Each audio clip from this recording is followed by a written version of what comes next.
우리 신앙의 말씀은 신앙의 누가복음 6장입니다. 누가복음 6장 27절부터 35절까지의 말씀을 같이 찾겠습니다. 신약성경 98면에 있는 누가복음 6장 27절부터 35절까지 본문입니다. 뜻이 교독해서 읽겠습니다.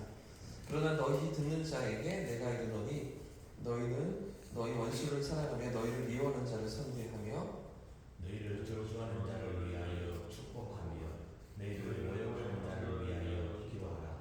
너희 입뺨을 치는 자에게 적뺨도 돌려대며 내 겉옷을 빼앗는 자에게 속옷도 거절하지 말라. 내게 구하는 자에게 주며 내 것을 가져가는 자에게 다시 달라 하지 말며 남에게 대접을 받고자 하는 대로 너희도 남을 대접하라. 너희가 만일 너희를 사랑하는 자가 너희를 사랑하면 칭찬받을 것이 무엇이냐. 죄인들도 사랑하는 자는 사랑하느니라. 너희가 만일 선대하는 자만을 선대하면 칭찬받을 것이 무엇이냐. 죄인들도 이렇게 하느니라. 너희가 받기를 바라고 사람들에게 부어주면 칭찬받을 것이 무엇이냐. 죄인들도 그만큼 받고자 하여 죄인에게 부어주리라. 같이 읽겠습니다. 오직 너희는 원수를 사랑하고 선대하며 아무것도 하지 말고 부어주라. 그리하면 너희 상이 클 것이요 또 지극히 높으신 이의 아들이 되리니 그는 그들을 못난 자와 악한 자에게도 인자하시니라. 아멘. 할렐루야. 하나님의 은혜가 내 삶을 주장하실 줄 믿습니다. 오늘 본문에서 예수님은 이전에 종교 지도자들이 생각하던 또 유대인들이 생각하던 것과는 전혀 다른 그런 삶의 기준을 제시하고 계시는데요. 하나님의 백성으로서 이 땅을 어떻게 살아가야 하는가, 그 삶의 기준을 새롭게 우리들 앞에 제시하고 계십니다. 사실 지금까지도 예수님 여러 차례 종교 지도자들과 논쟁이 있으셨죠. 그런 것들이 다 구약에 주신 하나님의 율법을 어떻게 해석하느냐, 율법의 요구들을 어떻게 지키며 살아가느냐, 이런 부분들과 맞닿아 있었기 때문에 계속해서 논쟁이 번져갔던 건데요. 그런데 오늘 누가복음 6장에서도 예수님은 그들이 이전에는 생각도 하지 못했고 상상도 하지 못했던 그런 삶의 윤리, 그런 삶의 기준을 제시하고 계십니다. 새로운 하나님 나라의 백성으로 부름받은 그 백성들이 어떻게 살아가야 하는가 하는 것이죠. 이전과 전혀 다른 그런 수준의 요구를 하시는데요. 자, 27절과 28절 말씀을 다시 한번 더 읽어보겠습니다. 27절, 28절 시작. 그러나 너희 듣는 자에게 이르노니 너희 원수를 사랑하며 너희를 미워하는 자를 선대하며 너희를 저주하는 자를 위하여 축복하며 너희 모욕하는 자를 위하여 기도하라. 여러분, 이 말씀이 어떻게 다가오십니까? 방금 읽으신 27절과 28절 말씀 어떻게 느껴지십니까? 이게 정말 가능한 것입니까? 이게 정말 사람이 순종할 수 있는 그런 명령입니까?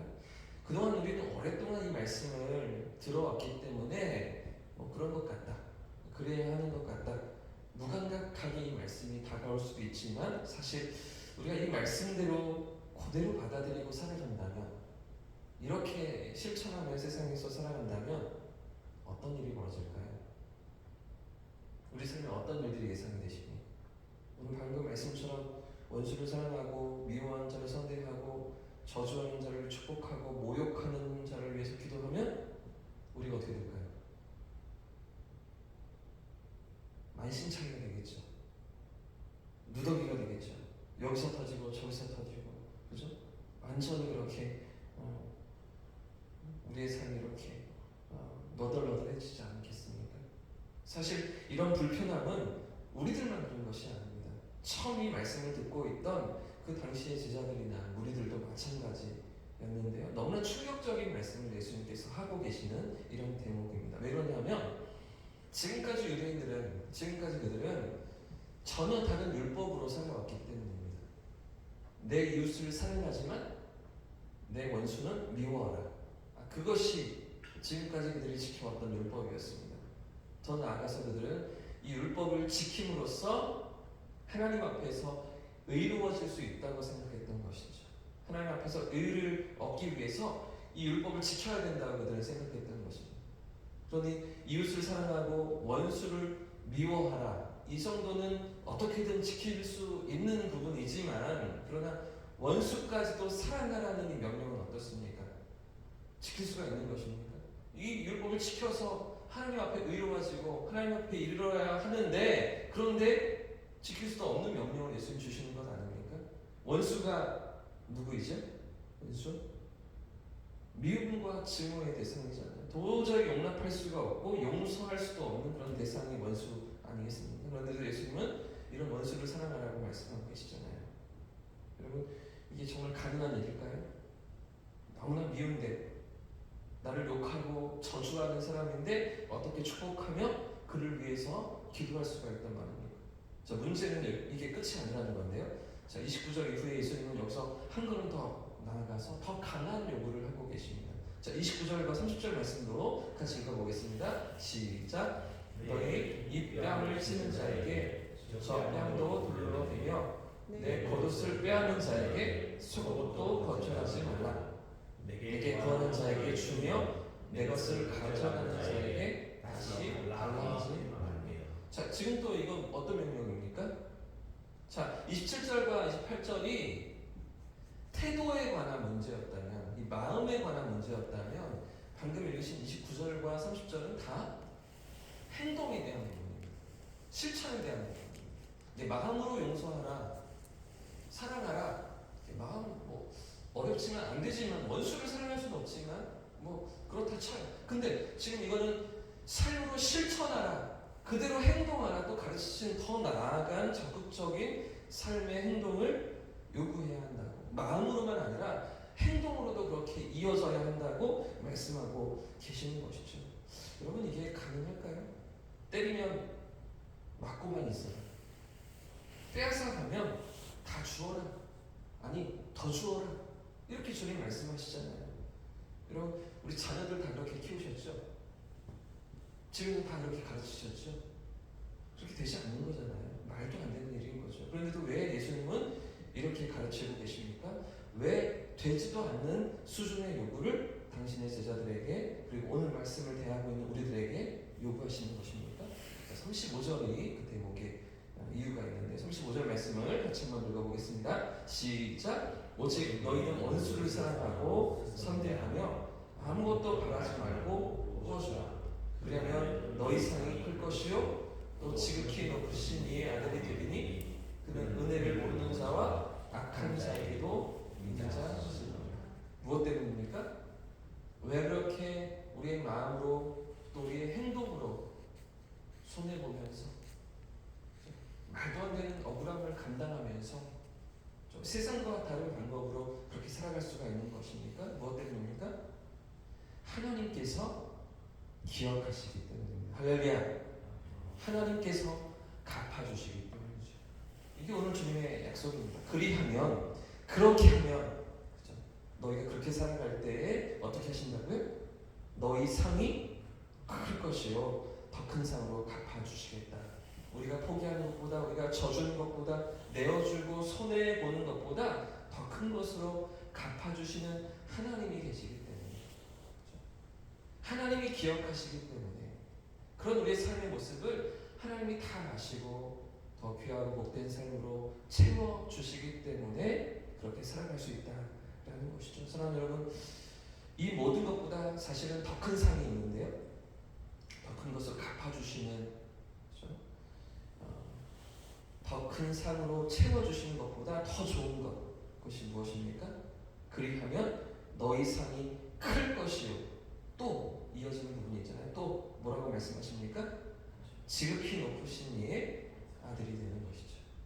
하나님의 백성으로 하나님의 자녀로서의 복을 누리게 하신다는 것입니다. 하나님의 자녀가 되는 것이 무엇입니까? 지극히 높으신 이의 아들이 된다는 것이 무엇입니까? 하나님이 나의 아버지가 되신다를 생각해보면 그 하나님 백성으로 그 하나님의 자녀로 이 땅을 살아가는 모든 풍성함 그분이 책임지시고 그분이 돌아보시고 그분이 인도해 가시며 그분이 채우시는 모든 풍성함을 누리게 하신다는 것이죠. 이런 복과 은혜를 누리시는 저와 우리 성도님들 되시기를 주님의 이름으로 축복합니다. 세상 가운데 내가 나를 원사하고 내가 나를 이끌어가고 내 삶을 그렇게 채워간다고 생각하기 때문에 이 일이 쉽지가 않은 거죠. 원수를 용서하고 나에게 손해보게 하는 사람들을 사랑하고 용납하면서 그렇게 우리의 삶을, 우리 마음을 내어주고 행동으로 실천하는 것이 그거 쉽지 않은 일이죠. 그러나 지극히 크신 하나님, 오늘도 내 삶을 기억하시고 내 삶을 주목하시고 나와 함께 하시는 그 하나님을 바라볼 때에 이런 일들이 가능하다고 주님 말씀하시는 것입니다. 세상과 다른 방법으로 살아갈 수 있다고, 하나님의 자녀들로서 이 땅을 담대히 살아갈 수 있다고 주님 말씀하시는 것이죠. 사실 우리가 보기에는 불가능한 일 같아 보입니다. 말도 안 되는 일 같아 보입니다. 그러나 이 위대한 섬김을, 이 위대한 사랑을 누가 먼저 보여주셨습니까? 누가 먼저 이 길로 걸어가셨습니까? 연약할 때 우리를 사랑하시고 죄인 되었을 때 우리를 찾아오시며 그분과 원수 되었을 때 우리를 위해서 당신의 전부를 내어주신 그 위대한 사랑을 우리 주님이 먼저 보여주셨잖아요. 말씀으로만 가르치신 것이 아니라, 그렇죠?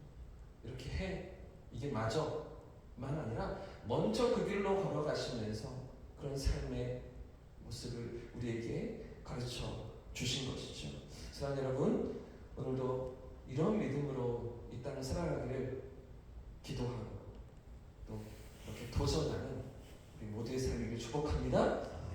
또 우리 마음이 잘 그렇게 되지 않을 때도 많이 있지만, 넘어질 때도 많이 있지만, 실패하고 또 넘어져서 이게 안 된다, 너무나 어렵다 생각될 때도 많이 있지만, 포기치 않고 주님 가신 길로 가기를 선택하고 이 좁은 길로 나아가는 저와 우리 성도님이 되시기를 예수님의 이름으로 축복합니다. 이제 찬양하고 기도하겠습니다.